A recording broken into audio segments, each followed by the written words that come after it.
અને આ સરસ મજાની છે ને આ બાળકોની વચ્ચે વચ્ચે વાત કરતો હતો હું, કારણ કે છોકરા છે એ ભગવાનનું સ્વરૂપ છે, પણ ઓછા હોય તો. હમણાં ભાઈ હગાઈ જોવા ગયા, હગાઈ પણ હવે વડીલો નથી લઈ જતા. પેલા વડીલો લઈ જતા, એનું ઓબ્ઝર્વેશન હોય કેવું ઘર છે જોવે એટલે આપણે હગાઈ કરાય કે ન હરાય કરાય. પણ વડીલો ન લઈ જાય. બાબલા ઘેરે હતા, બાયું નાના નાના છોકરા હગાઈ જોઈને આવ્યા એટલે દાદાએ પૂછ્યું નક્કી કરી નાખ્યું કે હા? તો દાદા બરાબર સાંભળ્યું. દાદાએ કીધું નક્કી કરી નાખ્યું? હા.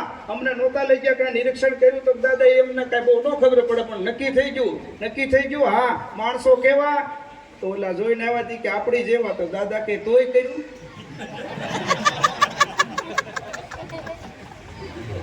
અને પાકિસ્તાનમાં તો એવી મંદી આવી છે આજના ગુજરાતમાં, સંસદ સભ્યોના સંપલ ચોરી ગયા.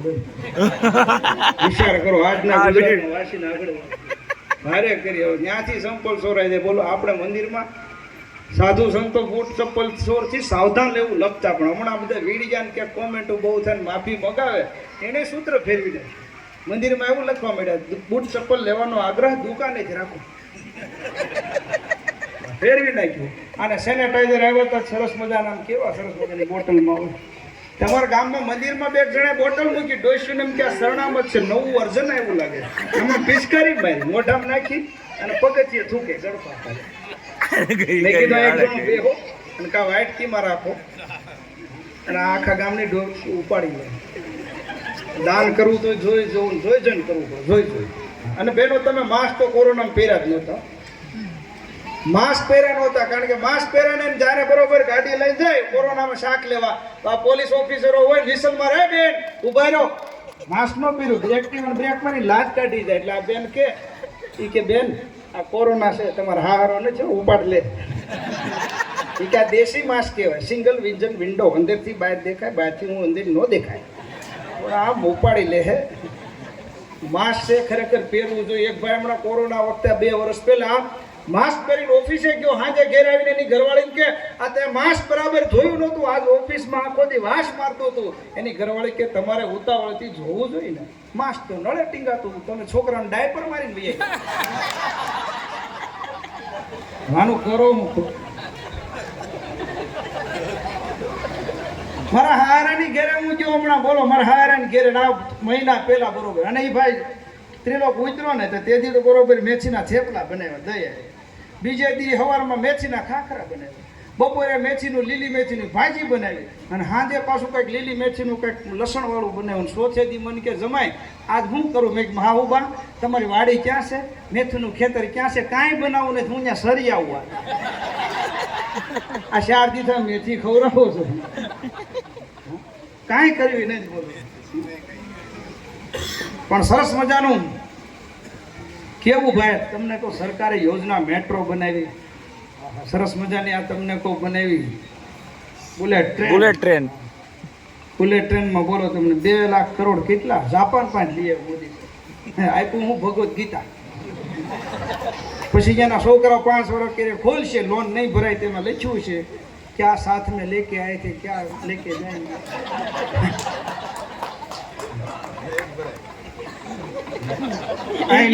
ભરવાની થોડી હોય ગીતાનો સંદેશ, ઈ ભરવાની થોડી એમને ના બુલેટ ટ્રેન થઈ જાય. હમણાં 2 જણા વાતો કરતા હતા, એ કે આ ડ્રાઈવરલેસ ગાડી નીકળે અમેરિકામાં, આ હિન્દુસ્તાનમાં આવશે થોડું તકલીફ નહીં થાય. એ કે તકલીફ હું કાંઈ નહીં, તો વધારે સારું. કે એ તકલીફ બરાબર છે, પણ ગાડી ભટકાય તો મારવો કોને?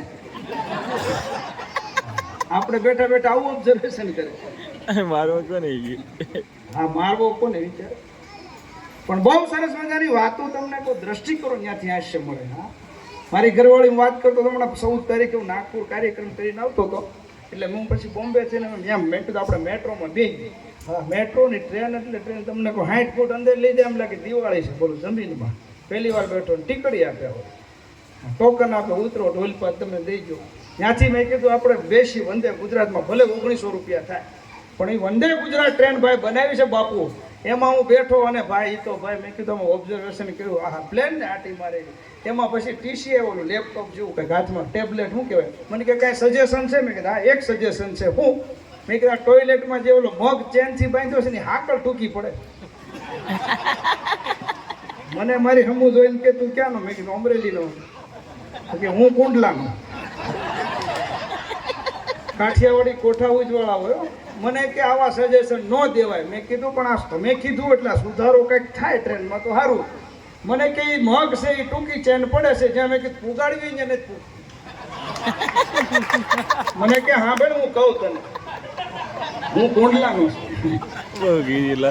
મને કે મગ તારે પુગાડવો અહીંયા ન પૂગતો હોય એ મગ છે હાકળે જ બાંધ્યો તું થોડો બાંધ્યો આખો પાછો થઈ જા.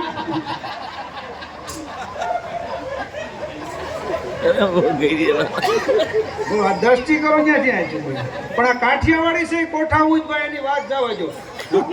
મહિના પહેલા હું જો તો પારનામાં ત્યાં ખડાઈતા ભવનમાં જઈને વણિકોનો પ્રોગ્રામ બોલો. હા એ તમને કહો મારો મિત્ર મને કે ઘેરે હાલ ને હાલ. મેં કીધું ભાઈ તું 20 વર્ષથી છો મુંબઈમાં તારે 10x10 ની નાની રૂમ આવજો બેન. બેનને જોરદાર તાળીઓથી વધાવો. વકીલ છે અને નગર સેવક છે. હા વકીલનો જોક વાંધો નહીં મને પહેલા સાંભળ્યો નહીં પછી કેવું બેન બીજા ડાયરામાં.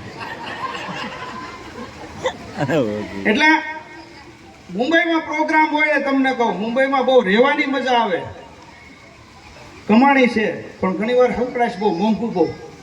ત્યાંથી મને મુંબઈ મારો મિત્ર કે તું ઘેરે હાલ. મેં કીધું ભાઈ ઘેરે તારું 20 વર્ષથી છો 10x10 ની રૂમમાં આમાં તમે બધા આખું ઘર હુવો ક્યાં મને ક્યાં હુવો મને કે હાલ ને હાલ.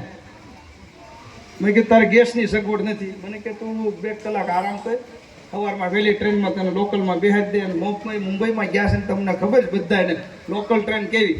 હું લોકલ ટ્રેનમાં બેઠો આમ હાથ રાખ્યો જિજ્ઞેશભાઈ મારી બાજુમાં એક આવ્યો ભાઈ 7.5 ફૂટ તો મારું મોઢું એનું બગલમાં. મને મારે એમ જોઈને કે મૂળ તમે ક્યાં ના? મેં કીધું મૂળ અમે નવરીના. આ તારી બગલ હું મુંબઈ આવ્યા.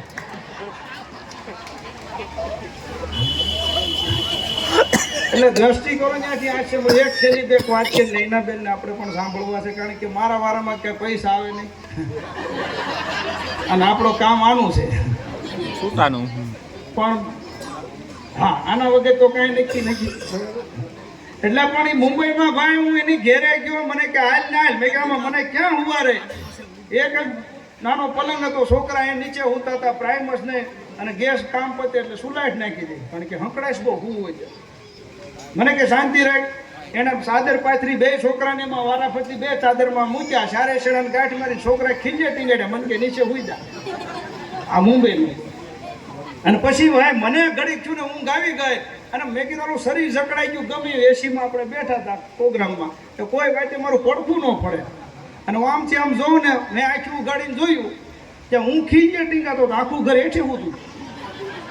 બોલો તો મેં કીધું આ તારી ઘેર મારે નથી રોકો મારે વયું. મને કહેવાય 4 સાડા 4 છે ડેરી ખુલ્લી ગઈ છે તું પ્રાઇમસમાં હવા ભર હું આગળ દૂધ લઈને આવું તું ચા પીને પછી નીકળ. કાંઈ વાંધો નહીં. મને પ્રાઇમસ દીધો ને બાલ્કનીમાં 2 પગ ઓછાડ પકડાઈને પિત્તળનો પ્રાઇમસ હો ભાઈ આમાં મામા હવા ભરતો હતો. એને સગવડ નહીં પિત્તળના પ્રાઇમસમાં હવા ભરતો હતો તો 2 બાયું કસરું નાખવા જતી. એ કે મેં પ્રાઇમસ રિપેર કરવાવાળો અત્યારમાં આવી ગયો